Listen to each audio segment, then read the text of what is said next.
Cześć, witam Was Energik w ostatnim materiale w tym roku 2023.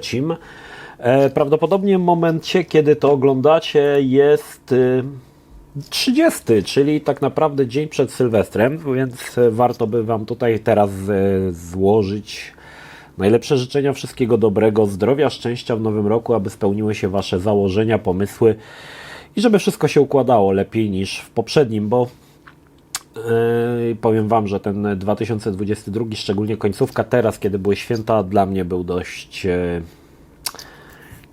nie za fajny. Ale to bardziej prywatne rzeczy niż nie chcę Was tutaj zanudzać. Natomiast wracamy do kolejnego odcinka Pogadajmy, w którym zajmujemy się grami FPS-owymi. W ostatnim odcinku zatrzymaliśmy się na Outlaws, czyli legendarnej grze z kowbojami od LucasArtsu.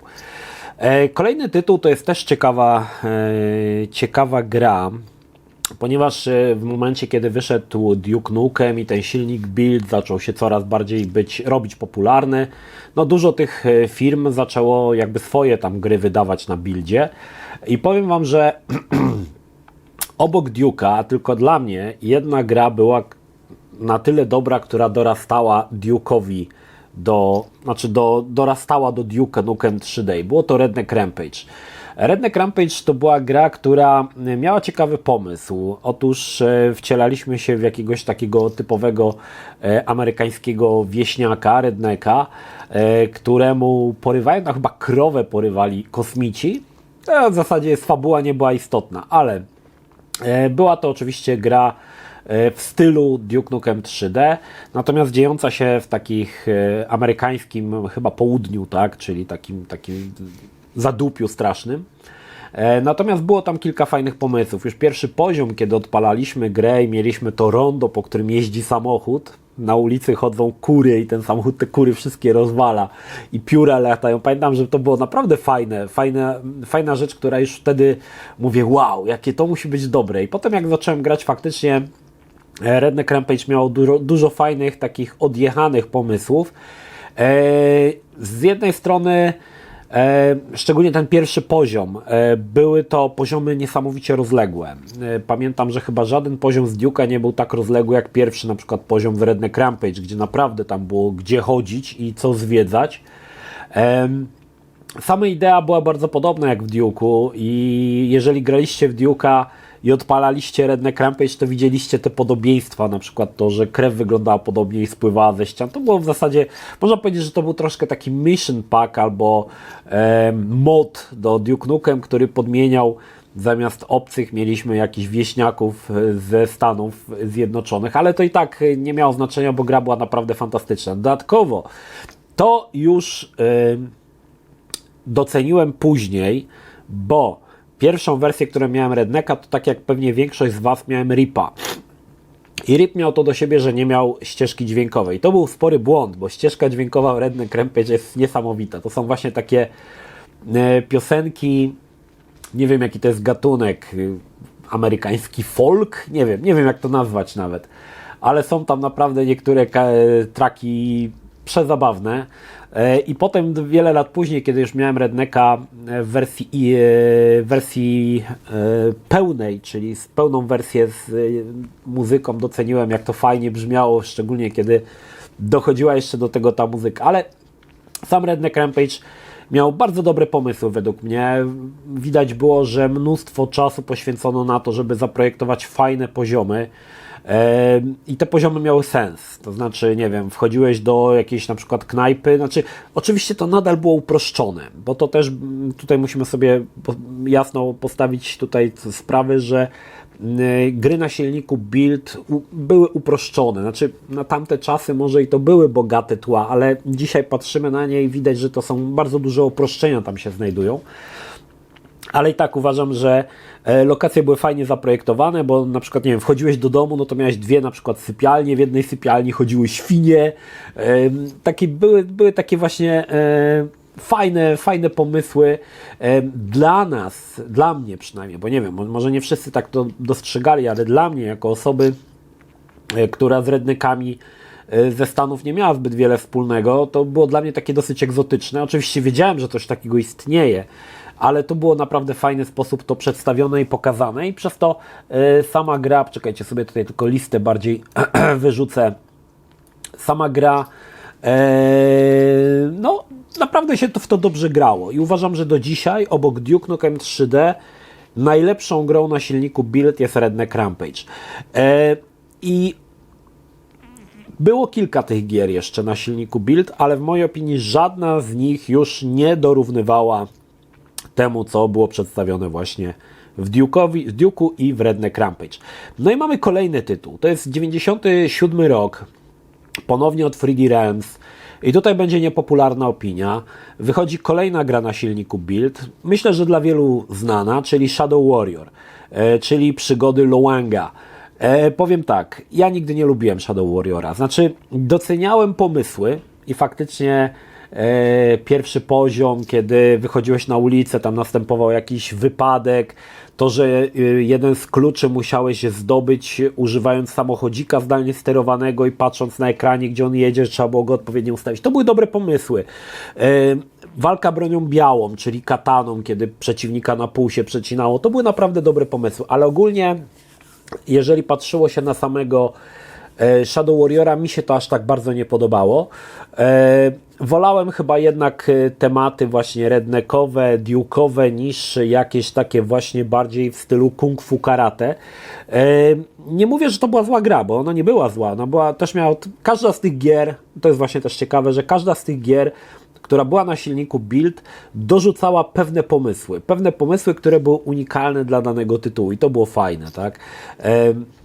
W Redneck Rampage na przykład jeszcze wrócę, można było chlać browary i wódę, nie?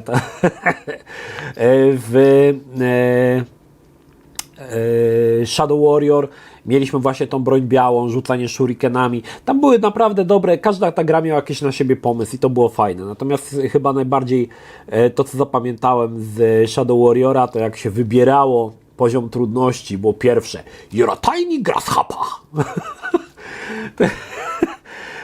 Jakoś mi to tak zapadło w pamięć i do dzisiaj to pamiętam. Natomiast uważam, że wszystkie te gry na silniku Build były dobre, ale wybitne w mojej opinii były tylko dwie. Redneck Rampage i Duke Nukem. Natomiast Shadow Warrior on się do dzisiaj broni. Te gry się nawet do dzisiaj bronią, bo one mają pomimo właśnie tych uproszczeń nadal korzystania z tak naprawdę silnika 2D, trochę przeportowanego na 3D, one do dzisiaj się bronią i każda z tych gier oferuje coś fajnego, tak? I Shadow Warrior to jest taki właśnie troszkę Duke Nukem, czyli taki rzucający one-linerami typek, który jest tutaj w tym wypadku chyba Japończykiem albo Chińczykiem, nie wiem. Natomiast skończyłem wszystkie te gry i uważam, że no niektóre z tych tytułów w mojej opinii źle wypadały. Znaczy najmniej lubiłem, słuchajcie, z tych gier najbardziej znanych, tak, bo na Buildzie był chociażby Tech War, ale Tech War to już był jakby grą troszkę jeszcze z innej epoki, ale z tych najbardziej znanych gier na Builda chyba najmniej mi się podobał Blood. Najmniej go lubiłem. Potem będzie Shadow Warrior, Redneck Rampage i Duke Nukem 3D. Myślę, że w takiej kolejności, tak, bym to gdzieś tam umieścił. Bardzo fajne tytuły. No ale kończyła się pewna era silnika Build. Nadchodziło coś nowego, nadchodziło co nadchodziło? Mieliśmy już silnik Quake'a, który był o wiele bardziej zaawansowany niż silnik Build, aczkolwiek, tak jak mówiłem wcześniej, przegrywał ten silnik tym, że owszem, Quake był całkowicie trójwymiarowy i to było mega fantastyczne, ale lokacje nie były aż tak upstrzone detalami i pomysłami, jak na przykład w grach z buildów, tak, że mogłeś, nie wiem, sterować zdalnie sterowanym samochodzikiem, albo wysadzić budynek, albo robić tam jeszcze inne jakieś dziwaczne rzeczy, które w grach na silniku Build były, a których nie było w Quake'u. W 97 roku wychodzi, to była chyba gra startowa na Nintendo 64, pierwszy Turok Dinosaur Hunter. Pamiętam, że widziałem zapowiedzi, czy też jakieś trailery w telewizji, bo mieliśmy wtedy kanał chyba to był jakiś francuski kanał, gdzie było o grach. Nie pamiętam, jak on się nazywał. I widziałem tam pierwszą zapowiedź Turok Dinosaur Hunter i ja po prostu, jak to zobaczyłem, to odpadłem. To było coś naprawdę niesamowitego. Całe szczęście dość szybko gra została przekonwertowana na pecety i pojawiła się też na peceta. I była to jedna z tych gier, która do uruchomienia wymagała akceleratora graficznego. Ja, ponieważ miałem wtedy Voodoo 1, czyli ten Diamond Orchid, który tak naprawdę wszyscy mówili wtedy Monster, miałem okazję w Turoka zagrać. Powiem Wam, że Turok to była w ogóle ciekawa gra. Po pierwsze, Nintendo 64 nie miało aż takiej mocy, żeby wykrzesać, powiedzmy, rozległą oprawę jak w Quake'u, więc stosowano tam mgłę i Turok miał taką niebieską mgłę. To zawsze tak dziwnie trochę wyglądało, trochę jak w Silent Hillu. Natomiast Turok wygrywał przede wszystkim fantastycznie zaprojektowanymi animacjami śmierci przeciwników, gdzie zastosowano chyba motion capture i pamiętam do dzisiaj te sceny, na przykład jedna z moich ulubionych, kiedy ktoś się trzyma za szyję, tutaj krew mu leje, on tam się zatacza i to były naprawdę fajne elementy. Natomiast Turok sama gra jako tytuł była dosyć trudna i pamiętam, że nigdy mi się pierwszego Turoka nie udało skończyć do momentu, aż nie wyszedł remake czy też remaster na Switcha i na Switchu mi się udało go ukończyć. Natomiast na PC nigdy mi się go nie udało ukończyć, zawsze gdzieś tam się blokowałem. Natomiast były tam naprawdę fajne motywy. Przede wszystkim to, że walczyło się z dinozaurami. To było coś takiego naprawdę spoko. Bardzo fajnie wypadała oprawa w połączeniu z...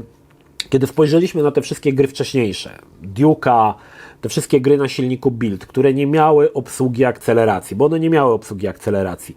Większość z nas w tamtym czasie grała w rozdzielczości 320x240, czyli gra była po prostu jednym wielkim pikselem. Jeżeli ktoś miał mocarny komputer, ale to nawet nie wiem, czy wtedy były jakieś komputery, które mogłyby odpalić te gry w 640x480 w jakiejś zadowalającej płynności. Bo wiecie, ja mogłem to odpalić, tylko one działały, nie wiem, w 12 klatkach na sekundę. Natomiast Turok był grą, która już obsługiwała akcelerację. Nie dość, że była wysoka rozdzielczość, no to było też to niesamowicie płynne, tak? Wtedy się mówiło, rozmazane tekstury były, tak? Nie było widać pikseli na teksturach, także wyglądało to naprawdę spoko. I to była taka gra, dla której warto było mieć wtedy pierwsze Voodoo. Jeden z takich tytułów, dla których nie wiem, czy to był tytuł, który faktycznie wpływał na sprzedaż, ale mógłby być. Musiałbym sobie tutaj to jakiś zrobić research, ale jeden z tych tytułów, które przemawiały za tym, żeby kupić kartę Voodoo, bo faktycznie Turok prezentował się wspaniale. Tak? No i pamiętajmy jeszcze jedno.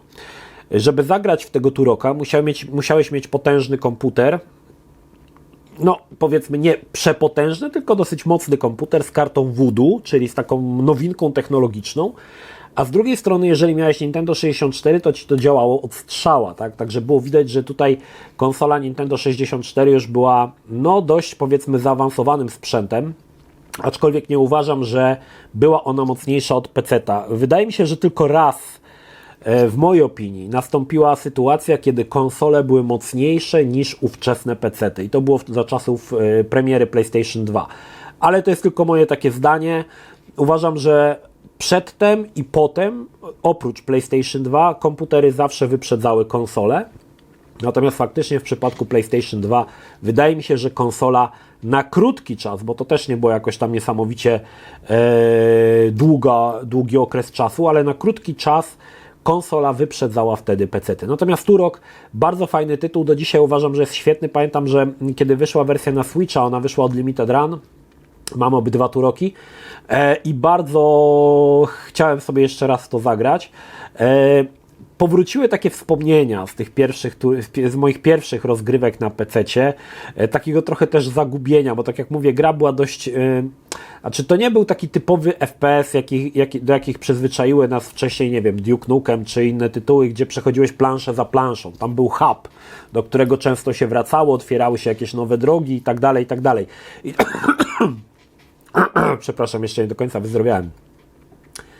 I te elementy nie do końca mi się wtedy zgrywały, znaczy troszkę nie wiedziałem, jak w to grać, jak do tego podejść, natomiast oprawa I ten początek, kiedy pojawia się napis Turok, pojawia się ta iguana, chyba to Acclaimu było logo, czy iguany, i Turok strzela z łuku i ten strzała trafia chyba w to logo i taki niebieski dym się pojawia. Kurde, jak to wygląda, słuchajcie. No i przede wszystkim ta płynność. Nie mówimy tu o 60 klatkach na sekundę, bo to jest właśnie też, warto o tym wspomnieć, że w tamtym czasie, kiedy wychodziło Voodoo, były gry, które pewnie działały w 60 klatkach, bo na przykład Pod chyba działał w 60 klatkach na pierwszym Voodoo, ale ogólnie za ten najpłynniejszy, czyli ten ilość klatek, do którego wszystkie gry dążyły, to było 25. 25 klatek na sekundę, ewentualnie 30, ale zazwyczaj to było 25. Dlaczego nie 30? Nadal myśleliśmy w tym trybie PAL NTSC, tak? PAL 25 klatek, NTSC 30 i 25 klatek, no to już było tak, nie? To już wychodziliśmy z założenia, że gra działa turbopłynnie i to już jest wszystko, co można tutaj osiągnąć. Dobra. Kolejnym tytułem, jak wspomniałem wcześniej w poprzednim odcinku, wyszedł Quake. Trzeba było chwilę czekać, zanim inni twórcy zaadoptują Quake'a, silnik Quake'a do swoich produkcji. Jedną z firm był Raven Software, które ściśle współpracowało tak naprawdę z Johnem Romero, no ale powiedzmy, że z całym id Software, którzy wykonywali na ich silniku wcześniej Dooma, później Quake'a, swoje gry, które działy się w takim, można powiedzieć, średniowieczu, takie gry fantasy, dark fantasy, myślę, że tak bym mógł to nazwać. I po wydaniu pierwszego Hexena, ja wspominałem o pierwszym Hexenie, to była nawet spoko gra, ale uważam, że miejscami była może troszkę zbyt przekombinowana i zawsze wolałem jednak strzelać z pistoletów niż strzelać z różdżek. Pojawił się Hexen 2. Hexen 2, który już działał na silniku Quake'a. Pamiętam, że zanim jeszcze pojawiła się recenzja, gdzieś tam jakaś zapowiedź mignęła w Secret Service, pamiętam, że wyglądało to fenomenalnie. Na silniku Quake'a było kilka screenów z lokacji, no wyglądało to świetnie. I kupiłem w ciemno Hexena. Pamiętam, że kupiłem, to była jedna z, może nie pierwszych, no ale jedna z kilkunastu pierwszych gier z ruskich tłoków. Kupiłem ją w ciemno. Jeszcze mam tego ruskiego tłoka gdzieś skitranego na giełdzie. Właśnie Hexena, bo te pierwsze trailery wyglądały niesamowicie zachęcająco. I powiem tak, o ile pierwszy Hexen mi się tak średnio podobał, tak drugi Hexen miał o wiele lepszy klimat. Przede wszystkim był taki ten klimat ciężki, mroczny. Mieliśmy... mniej było takie to kolorowe fantazy jak pierwszy Hexen, gdzie było dosyć dużo tych kolorów. Tutaj było to wszystko, to oczywiście też wynikało troszkę z silnika Quake'a, że wszystko było bardziej takie mroczne i ciężkie. Było tam naprawdę kilka fajnych pomysłów, na przykład to, że dość szybko w grze mieliśmy różdżkę, która zamrażała przeciwników i potem można było toporem zamrożonego przeciwnika rozwalić. Pamiętam, że podobały mi się lokacje. W którymś momencie wchodzimy, na przykład jest zamek i stoi katapulta. I my tam na tą katapultę wchodzimy i nas przerzuca na drugą stronę. Wiem, że to dzisiaj może brzmieć, wiecie, ale wtedy to mi się wydawało wow. Albo wchodzimy do lokacji, w której stoi młyn, ogromny młyn z wiatrakiem, tak, i to też pamiętam, że robiło spore wrażenie na mnie te lokacje.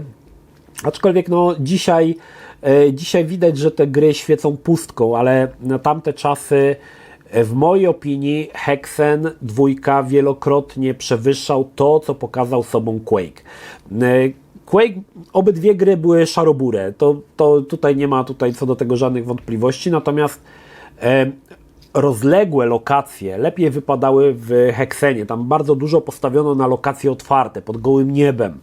Quake zazwyczaj jakieś kanały, zamczyska, gdzieś tam zawsze w jakichś lokacjach się poruszaliśmy, a tutaj było dosyć dużo lokacji, które były na zewnątrz i to mi się bardzo podobało. Czuć było tą przestrzeń, którą Hexen 2 dawał, a której w Quake'u w mojej opinii zabrakło. Natomiast no, Hexen do dzisiaj uważam, że jest to świetna gra. Mam od jakiegoś czasu taką ochotę zebrać te big boxy Hexena, Heretika i zrobić zrobić jeszcze raz, zrobić materiały z tych gier właśnie od Raven Software, bo to naprawdę były fajne gierki, uważam.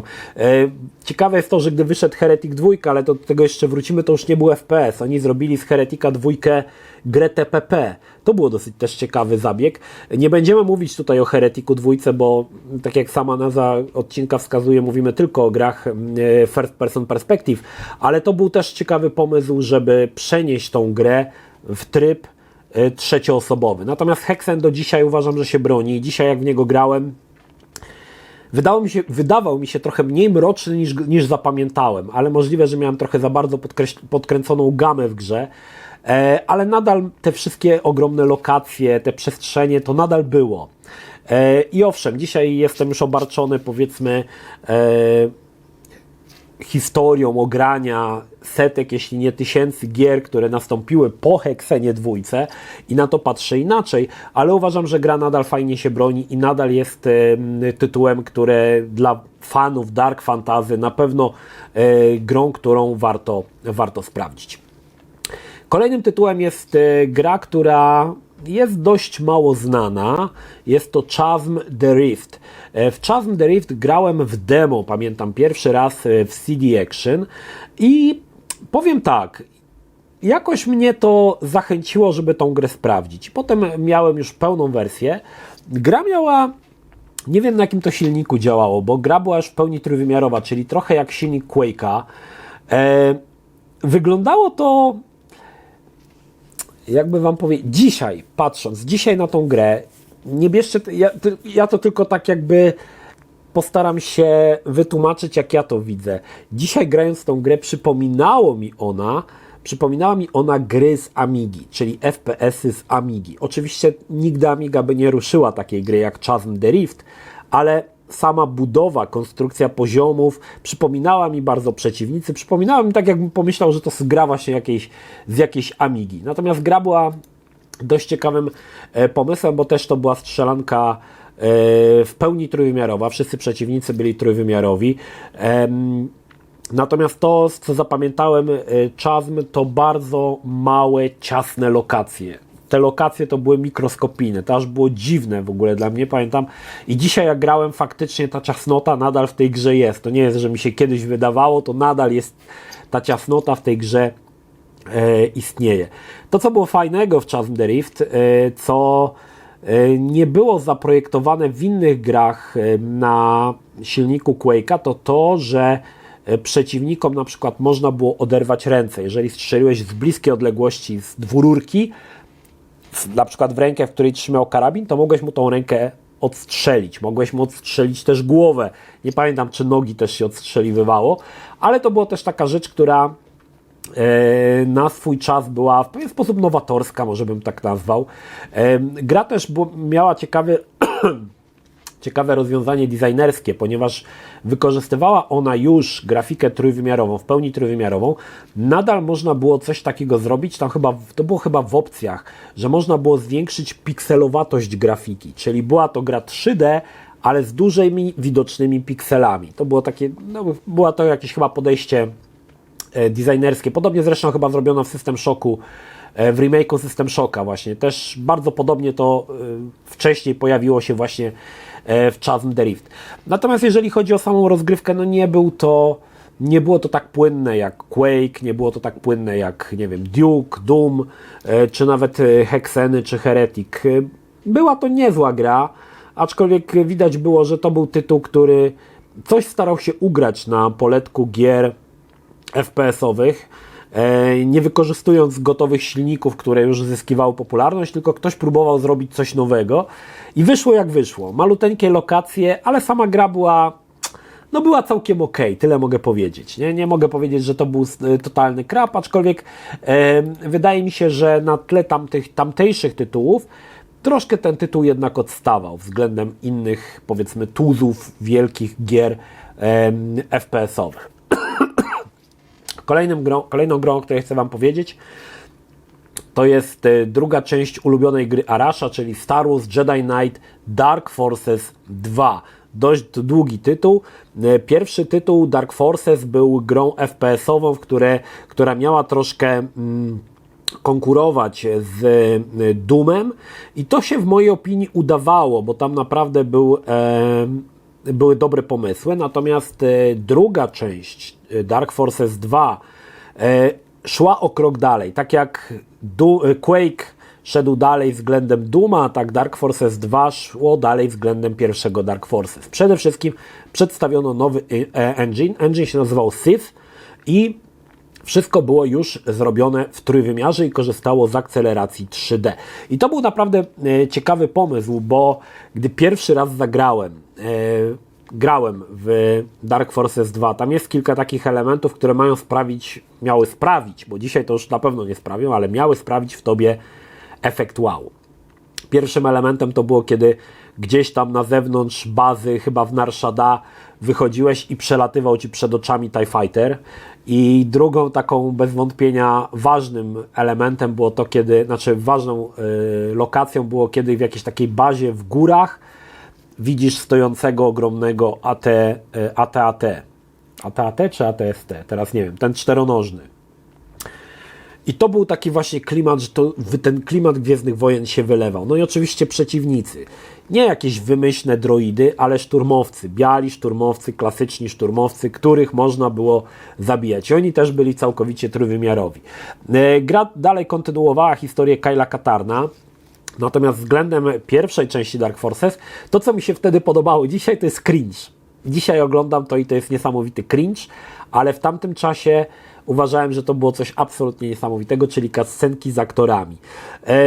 Oczywiście znowu mieliśmy jakiegoś tam nowego Dark Jedi, tam chyba był Jarek, chyba on się nazywał? Jarek chyba.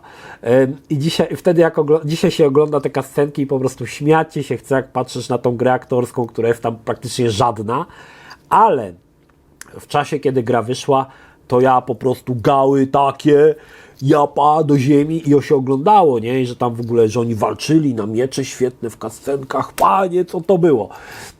No właśnie, jeżeli chodzi o miecze świetne, dodali możliwość walki mieczem świetlnym, tego nie było w pierwszym Dark Forces, i możliwość rozwijania naszego bohatera na jasną albo ciemną stronę mocy. W zależności od tego, w którą stronę szliśmy,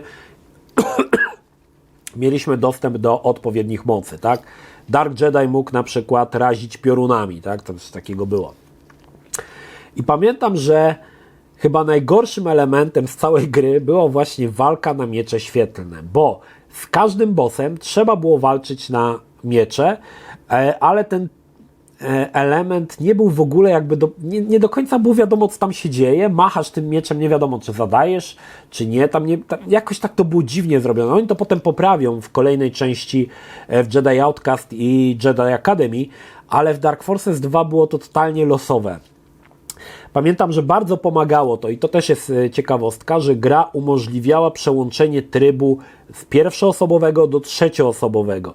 I pamiętam, że kiedy zawsze grałem w ten sposób, że całą grę przechodziłem w trybie pierwszoosobowym, ale walki z bossami, kiedy walczyło się na miecze, przełączałem w tryb trzecioosobowy, bo jakoś łatwiej tam było, nie wiem z czego to wynikało. I powiem tak, te walki to była chyba najgorsza rzecz z całego Dark Forces. Ona w ogóle się jakoś tam, się w ogóle nie kleiło, tak? To w ogóle było nie wiadomo, o co chodziło w tym. Ale pomysł był według mnie dobry i sama gra była o wiele lepsza w mojej opinii niż pierwszy Dark Forces. No przede wszystkim dlatego, że mieliśmy większe zróżnicowanie lokacji, to ten silnik w pełni już 3D o wiele lepiej się sprawdzał niż ten silnik, powiedzmy 2,5D, go tak nazwijmy, z pierwszego Dark Forces. Dla mnie absolutny hicior. 97 rok. Mamy kolejny hit. Pamiętacie, że pierwszy Quake podobał mi się tak średnio. Przede wszystkim dlatego, że był bury, ponury, brązowo, zielono, szary, jakiś taki nijaki. I nadchodzi Quake 2. I pamiętam pierwszy raz Quake'a 2, zapowiedź widziałem chyba w Secret Service. I pamiętam, że byłem zaskoczony, jak to wszystko jest kolorowe, słuchajcie. Quake 2 to jest taki, jakby to powiedzieć, jawił się jako trochę taka anomalia. Przede wszystkim była tutaj jakaś fabuła i ta fabuła była, znaczy w poprzednich grach też były fabuły, ale one były totalnie szczątkowe. Tutaj ta historia jakaś była faktycznie. Quake 2 przede wszystkim zaskakiwał niesamowitą oprawą. Korzystał już z akceleracji 3D. Jak pierwszy raz odpaliłeś Quake'a w tej bazie i tam wszystko było kolorowe, pomarańczowo-czerwone, nie było tego mroku, to wszystko wyglądało w mojej opinii o wiele, wiele bardziej ciekawie niż pierwszy Quake. Dochodziły do tego ciekawe pomysły. Na przykład jak pokonałeś przeciwnika, on jeszcze na przykład siadał, jeszcze do ciebie strzelał, albo takiemu jednemu można było głowę odstrzelić, on bez głowy jeszcze strzelał. W każdym razie Quake 2 to była gra, która zdecydowanie wróciła mi miłość do Quake'a, bo po pierwszym Quake'u powiem szczerze, że byłem mocno rozczarowany pierwszym Quake'iem. Znaczy nie technologią, bo technologia była super, ale samą rozgrywką, fabułą, historią było to średnie, ale Quake 2 powrócił na właściwe tory i to był naprawdę mega dobra gra. Do dzisiaj uważam, że Quake 2 z tych wszystkich Quake'ów, które się pojawiły, Quake 2 w mojej opinii był najlepszą odsłoną, naprawdę świetnie to wyszło, fantastycznie się w to grało, była historia, było kolorowo i to przede wszystkim sprawiało, że w Quake'a 2 grało się, do dzisiaj się gra tak naprawdę dobrze. Quake'a 2 skończyłem, kiedy to oglądacie jeszcze w tym roku, w 2023 i będę robił z niego jakiś tam materiał pewnie, ale skończyłem go w tym roku i powiem Wam, że naprawdę bawiłem się świetnie.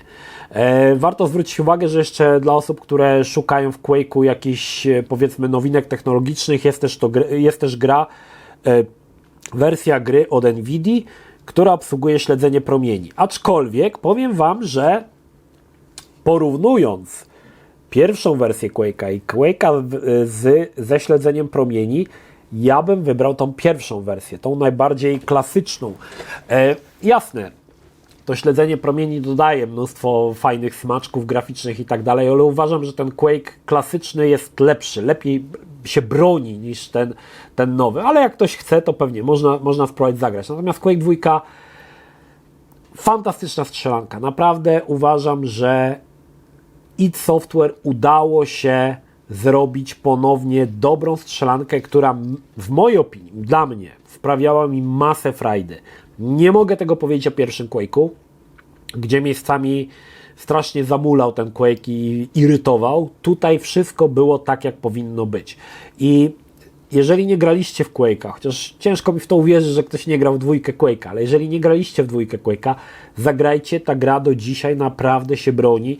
Owszem, oprawa może nie jest jakaś super, tekstury może nie są jakieś super, ale sama mechanika strzelania, słuchajcie, to co zrobiło id Software w 1997 roku, naprawdę dało podwaliny pod kolejne FPS-y, które będą wychodziły przez kolejne lata. No, Quake 2 był naprawdę fantastyczny. Rewelacyjna gra, do której naprawdę nie mogę się tutaj do niczego przyczepić. W kolejnych latach, miesiącach wychodziły dodatki do gier. Nie wspominam o tych dodatkach, bo bardzo często w te dodatki grałem, ale niekoniecznie pamiętam w które. Więc był dodatek do Blada, był Plasma Pack, tak? Był dodatek do Redneck Rampage, Sucking Grits on Route 66, ale nie pamiętam, bo były kilka tych dodatków. Były dodatki później, pojawiły się dodatki oczywiście do Quake'a 2, dodatki do Duke'a. Tam sporo tych faktycznie dodatków wychodziło. Dodatek do Hexena, Portal of Previews chyba. Także dużo tych dodatków dochodziło. Ja w część tych dodatków grałem, w część nie, dlatego nie chcę opowiadać, bo nie pamiętam w które. Na pewno grałem w dodatek do Jedi Knight Mysteries of the Sith, nawet jest na kanale omówiony ten dodatek, w której wcielamy się w Jade'ę, ale powiem Wam, że niekoniecznie mi się tak podobał dodatek Mysteries of the Sith jak pierwszy. Wolałem chyba Kayla Katarna niż damską wojowniczkę, chociaż to nie było jakoś specjalnie, Mara Jade to się nazywa, to nie było jakoś specjalnie dla mnie, ale sama rozgrywka wydaje mi się, że była gorsza niż... Co jest w ogóle ciekawe, bo większość gier, w których wychodziły dodatki, bardzo często te dodatki były lepsze od podstawki. I były lepsze. Ale uważam, że w Mysteries of the Thief było odwrotnie. Dodatek był gorszy od podstawki. Także taka tutaj mała ciekawostka. Dobra. Kolejną grą, w której spędziłem masę czasu, nie wiem, czy ktoś z Was w to grał, ale może tak, jest to Spec Ops Ranger Leads the Way. Była to gra strzelanka wojenna, w której sterowaliśmy 2 rangerami i przechodziliśmy różne misje. Gra była takim, można powiedzieć, troszkę, tak jak się na to patrzyło, niektórzy by mogli powiedzieć, że to troszkę taki protoplasta Rainbow Six może, coś takiego. Myślę, że tak bym to określił. Pamiętam, że namęczyłem się przy tym Spec Opsie. To nie ma zbyt wiele wspólnego chociażby ze świetnym Spec Ops The Line. To jest ta sama jakby marka, ale gry są zupełnie inne. Tutaj gra, ciężko powiedzieć, że ona była taktyczna. Miała tam jakieś elementy taktyki, ale powiedzmy nie było to tak rozbudowane jak w Rainbow Six. Natomiast no samo to, że mieliśmy 2 rangerów, tak, którymi żeśmy sterowali. Poprzez przeróżne misje żeśmy przechodzili. Sama gra była... Dzisiaj stwierdzam, że mocno archaiczna. Nie wiem, podobało mi się to, grałem w to, aczkolwiek niewiele z tej gry pamiętam tak naprawdę. Pamiętam, że był fajnie zrobiony Night Vision, gdzie był pokazany obraz w zielonym kolorze. Nie będziemy tutaj za długo o tym mówić, bo powiem Wam też szczerze, że dzisiaj próbowałem odpalić Spec Ops i nie udało mi się. Znaczy też nie poświęciłem na zbyt wiele czasu, żeby próbować tą grę odpalić, ale nie mogłem tej gry odpalić, żeby sobie ją przypomnieć, dlatego o tej grze nie za wiele tutaj powiem. Ale powiem więcej o kolejnej grze, czyli Tom Clancy Rainbow Six. Tom Clancy Rainbow Six to jest gra legenda. Gdy wyszła pierwsza część, oczywiście ja mówię o wersji PC-towej, większość graczy, większość z Was, zakładam, że grała tak samo. Na początku rzucaliśmy się na ten plan taktyczny, ustawialiśmy tu flashbangi, ci przechodzą tu, ci tu otwierają drzwi, tego. Puszczaliśmy to w ruchu i zazwyczaj większość naszych ziomów padała. Gra miała spoko pomysł, ale wydaje mi się, że sztuczna inteligencja wtedy nie była tak rozwinięta, żeby ten pomysł pociągnąć. I pamiętam, że męczyłem się z tym wiele godzin, z tymi planami, jak to rozstawiać, żeby to wszystko grało, a i tak zawsze pojawił się jakiś jeden koleś, który znikąd się pojawia, albo ktoś go nie zauważył, albo patrzył na niego, a tamten i tak strzelał i kulkę i nasi padali. Nie wspomniałem, o czym Rainbow Six był. Mieliśmy drużynę komandosów, mogło być ich 8 chyba, 8, które mogliśmy podzielić na drużyny, po 2, po 3 lub po 4. Każda drużyna miała inny kolor, tam był czerwony, niebieski, zielony chyba i żółty, o ile dobrze pamiętam. I na początku mieliśmy plan taktyczny, czyli na przykład zakładnicy terroryści przetrzymują zakładników, powiedzmy, w ambasadzie. Mieliśmy cały plan taktyczny w budynku, rozstawialiśmy naszych ludzi, następnie budowaliśmy cały plan, co ma się dziać, czyli na przykład grupa żółta podchodzi do drzwi, otwiera drzwi, wrzuca flashbanga, grupa zielona wchodzi drugimi drzwiami, eliminuje wszystkich przeciwników. Obydwoje podchodzą do kolejnych drzwi i tak dalej. To się rozpisywało na takim planie 3D, takimi strzałkami były pokazywane linie, gdzie nasi przeciwnicy nasi komandosi muszą się poruszać. Jeżeli ustaliliśmy ten plan, mogliśmy przejść do gry i wcielaliśmy się w jednego komandosa, którego mogliśmy sobie przerzucać, na dowolnego mogliśmy się przerzucać komandosa, ale cała ekipa jakby wprowadzała ten plan w ruch. To znaczy oni wykonywali te zadania, które wcześniej żeśmy założyli sobie na tym planie, tak? No i oczywiście problem był taki, że czasami się ktoś zablokował w drzwiach i dostał kulkę, czasami nasi w ogóle byli ślepi, mieli klapki na oczach i ktoś go strącał z nie wiadomo skąd nawet. Dlatego ten plan taktyczny, on był spoko, tylko że sztuczna inteligencja naszych ziomków, naszych antyterrorystów była na tyle słaba, że nie potrafili sprostać, żeby te plany wykonywać w sposób taki, jak powinny zostać wykonane. Więc jak większość grała, podejrzewam, że tak jak i ja. Rozstawialiśmy wszystkich typów, wcielaliśmy się w jednego i w trybie FPP przechodziliśmy całą planszę jednym komandosem, zabijając po prostu wszystkich. A dodam do tego, że Rainbow Six był grą trudną. Tutaj nie było energii czy paska życia. Jeden strzał i ginąłeś. Zazwyczaj. No czasami dwa, ale zazwyczaj jeden strzał i już byłeś trup. Więc niektóre misje trwały, zanim się przechodziło. Trwało.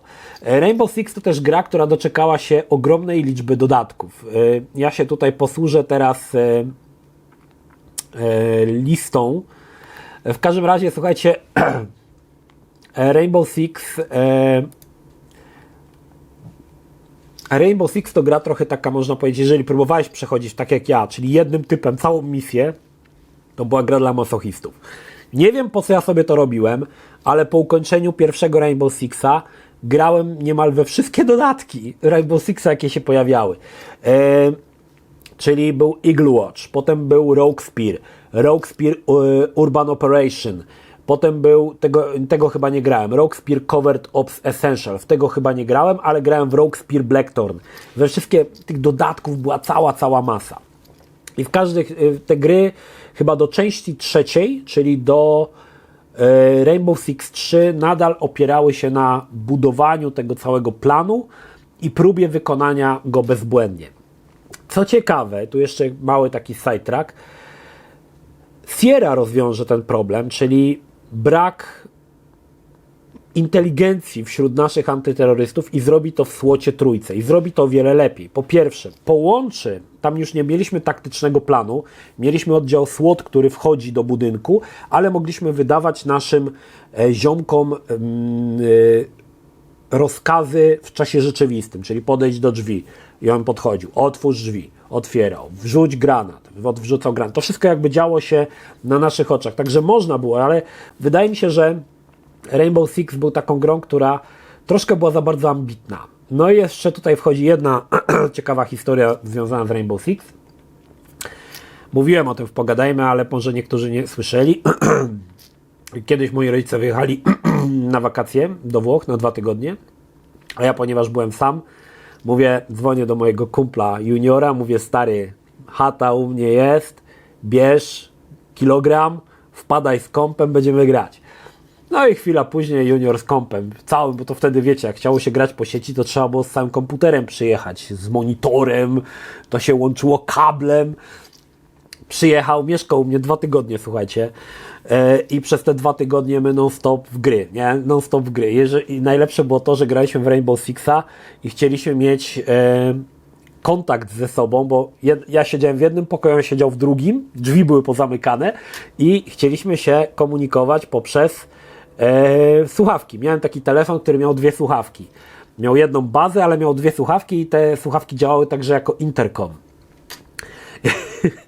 I wiecie, jedna słuchawka, druga, ja tam i gramy, nie? I tak grałeś kilka godzin. Ja tam potem, wiecie, wchodzę do juniora, patrzę, a junior słuchawa przy głowie, obwiązany jakąś szmatą, żeby mu nie spadało i miał i taki, wiecie, headset, wersja kryzys, ale działało, nie? Także pamiętam, że z juniorem to mnóstwo. A ile żeśmy przy tym spalili, to ciężki był temat wtedy, ciężki. Pamiętam, że jeszcze jakieś laski w ogóle z Rawy przyjechały, junior je zaprosił, one u mnie tam mieszkały, a te laski w ogóle wkurwione, bo cały czas one gdzieś chciały iść, a my cały czas tego Rainbow Sixa, nie? I tylko żeśmy rano wstawali, wypijemy, komputer, interfejs na głowę i Rainbow Six, nie? I żeśmy grali. Pamiętam, że to były chyba najciekawsze wakacje, jakie spędziłem wtedy z juniorem, bo żeśmy ubawili się przednio. I ten Rainbow Six do dzisiaj zapamiętam, chyba do końca życia już zapamiętam tą rozgrywkę multiplayer po lanie, kiedy naprawdę mega fajnie się grało. I pamiętam, że ten interkom, on robił robotę. Dzisiaj to jest dla was standard, bo te interfejsy, powiedzmy, te słuchawki są standardem na przykład w każdej konsoli. Ale wtedy, słuchajcie, kiedy mieliśmy to i grasz i mówi, uważaj, po prawo na górze, nie? Junior patrzy, jest, ściąga, nie? To było to po prostu tak zajebiste, że dzisiaj niestety nie odczuwam tej zajebistości grając na przykład po sieci, korzystając z headsetu, to już nie jest to samo, Wtedy to był klimat, nie? To był naprawdę klimat. No i oczywiście dużo było jeszcze rozśmieszaczy do tego, nie? Środków wpływających na percepcję. To myślę, że to się łączyło, to wszystko, alkoholu i to wszystko się łączyło, że do dzisiaj uważam, że to była tak zajebista gra, że Rainbow Six jest jedną z najlepszych gier, w jaką grałem. Nie, żartuję, ale jeżeli chodzi o wtedy granie w multiplayer, no to było coś niesamowitego, W tym samym roku, w 1998 roku, wychodzi pierwszy Unreal. Unreal miał być odpowiedzią na Quake'a. Był on tworzony przez Epic. Pierwsze screeny z Unreala wyglądały fenomenalnie. Znaczy, o ile Quake był taki bury, Quake 2 już był bardziej kolorowy, ale Unreal to była piękna gra. Ona była piękna. I gdy wyszedł Unreal, pamiętam pierwszy poziom. Budzisz się w tym zniszczonym statku, wychodzisz na zewnątrz, na obcą planetę, podchodzisz do takiej skarpy, czy też klifu i widzisz w tle wodospad, a na dole jezioro, do którego ta woda wpada. To było tak niesamowicie piękne, tak niesamowicie ładne. Quake, który stawiał bardziej na taką nowoczesną rozgrywkę, czy jakieś bazy i tak dalej, nie był tak ładny jak Unreal. Unreal po prostu był ładny, był piękny. Natomiast ja zawsze miałem z Unrealem ten problem, że o ile Unreal był ładny, sama rozgrywka, mechanika strzelania nie miała startu do gier od id Software. Ona tam była ok, ale nie była tak dobra jak w grach od id Software. I zawsze uważałem, że Unreal pod kątem mechaniki strzelania, ten pierwszy Unreal, mocno odstawał od tego, do kogo próbował dociągnąć. Owszem, nie można oddać tego, że nie można zaprzeczyć, że Unreal było o wiele ładniejszy niż Quake. Czy tam 1, czy 2 był ładniejszy, bez dwóch zdań.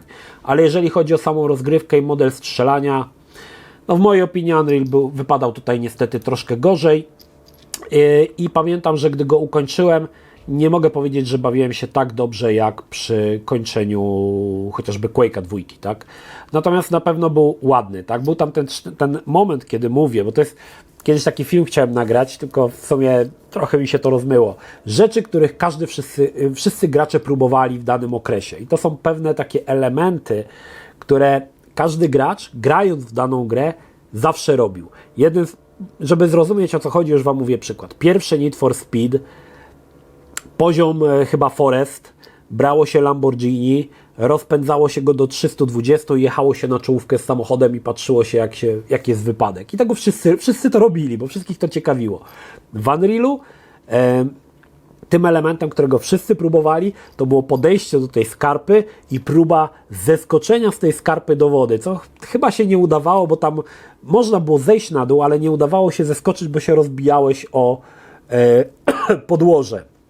Natomiast wszyscy próbowali wskoczyć w to jezioro i dopłynąć do tego wodospadu. To takie elementy, które były tak dobre, że po prostu musiałeś to sprawdzić. Kilka jest takich rzeczy, właśnie ten Need for Speed, nie wiem, czy zebrałem nawet 10 rzeczy właśnie, które każdy robił, ale kiedyś może kiedyś do tego filmu wrócę. Natomiast to są takie właśnie rzeczy, których każdy gracz, pomimo że możemy grać w różnych innych miejscach na świecie, wielu graczy te same rzeczy próbowało właśnie, bo to było jakby w pewien sposób oczywiste, nie wiem dlaczego.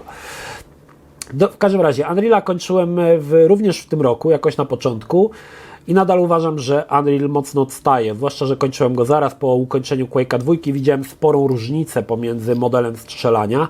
Wiem, że wiele osób lubi Unreala i spoko, ja tu nie mam jakby nic do jakiegoś tam negatywnego, bo spoko, każdy lubi co chce, natomiast ja uważam, że dla mnie różnica w mechanice strzelania pomiędzy Unrealem a Quake'em 2 była spora i to było na korzyść zdecydowanie gier od id Software. Ale na pewno Unreal był najładniejszą grą w tamtym czasie, jaka powstała. Jeżeli chodzi o gry trójwymiarowe, FPS-y, nie było nic ładniejszego niż pierwszy Unreal. To bez dwóch zdań. No dobra. I ostatnia gra, 98 rok, od Monolith Production, pojawia się Shogo Mobile Armor Division. Wielu z Was grało, wielu z Was lubi. To była jedna z takich niewielu gier, które opierała się na grafice mangowej, tak, takiej anime. Shogo był ciekawym pomysłem, bo obok zwykłej strzelanki, gdzie chodziliśmy ludkiem, mieliśmy możliwość jeszcze sterowania wielkimi robotami. Wtedy jakby ta cała rozgrywka przenosiła się w taką skalę, większą skalę, tak, gdzie biegaliśmy tymi robotami, żeśmy się tam pruli do tych czołgów, do tych innych robotów. Wiele osób bardzo lubi Shogo. I powiem Wam tak, dzisiaj grałem w to Shogo i stwierdzam, że gra się mocno zestarzała. Nie jest to kwestia silnika, bo silnik to był Lilith, nie wiem czy pamiętacie, silnik się nazywał Lilith, czy on jakoś miał tam nazwę jeszcze Lilitech. Liftech. Ja myślałem zawsze, że Liftech. Na tym silniku ruszało również Blood 2. Moment. Co tam się dzieje? Gdzie ty idziesz? No wybaczcie, niezapowiedziana przerwa, ale musiałem już z nosa wydmuchać, bo już czułem, że mi się zebrało. A więc silnik Liftech? Nie wiem jak to się czyta. Liftech. Nie była to wina silnika, bo niedługo później wyszedł Blood 2, który w mojej opinii był fantastyczną grą i zdecydowanie lepszą niż pierwszy Blood.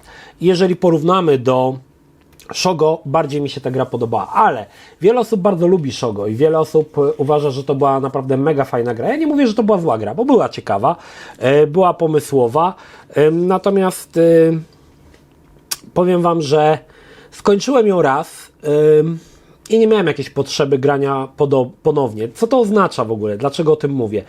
Że większość gier, które były dobre, czyli mi się osobiście podobały, kończyłem wielokrotnie.